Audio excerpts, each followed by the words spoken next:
the room, said Sona.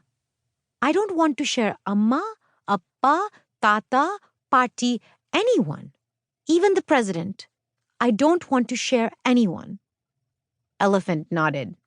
He knew that families were not as easy to share as coconuts or bananas. Sona and Elephant came back into the house through the back door. The ceiling fans whirred loudly in the dining room, right outside the kitchen. The kitchen is the most important room downstairs, where everything important happens.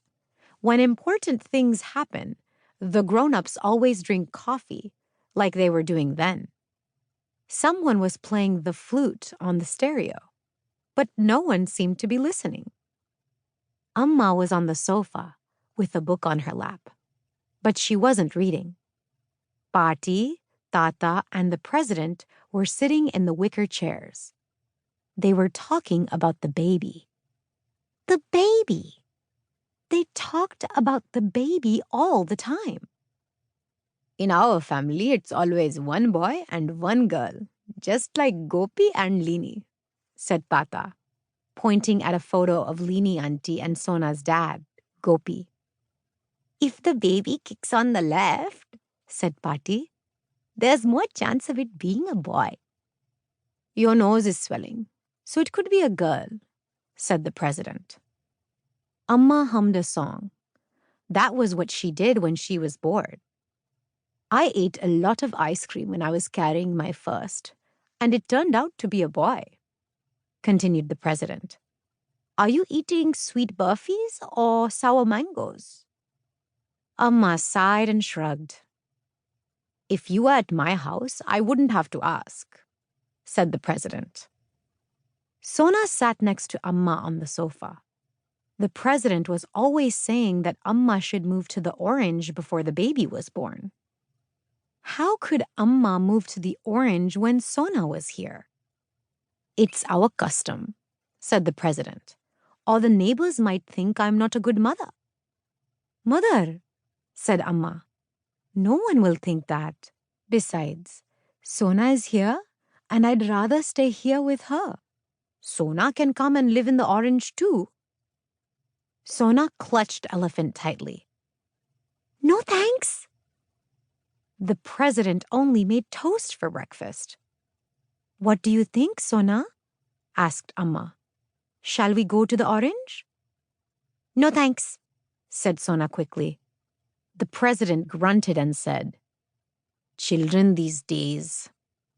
She got up and Sona thought she was going home. But she wasn't. She came right back with a piece of paper and tore it in two. Then she pulled an orange pen out of her enormous orange handbag and wrote on the 2 bits of paper, folded each one, and held them out to Amma. Pick one, she said. Go ahead, Sona, said Thatha. Pick the best one. One bit of the paper says boy and the other says girl, explained Amma. It's just for fun, to guess about the baby. Everyone was holding their breath.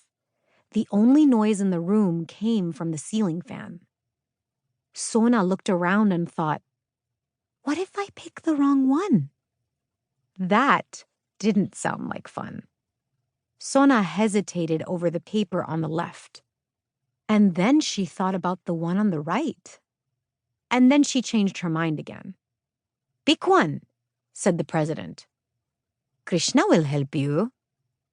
Sona stared at the little bits of paper. She didn't want to be a big sister. She didn't want to go to the orange.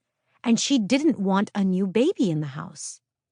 Sona was the baby of the family and she wished everything would stay that way.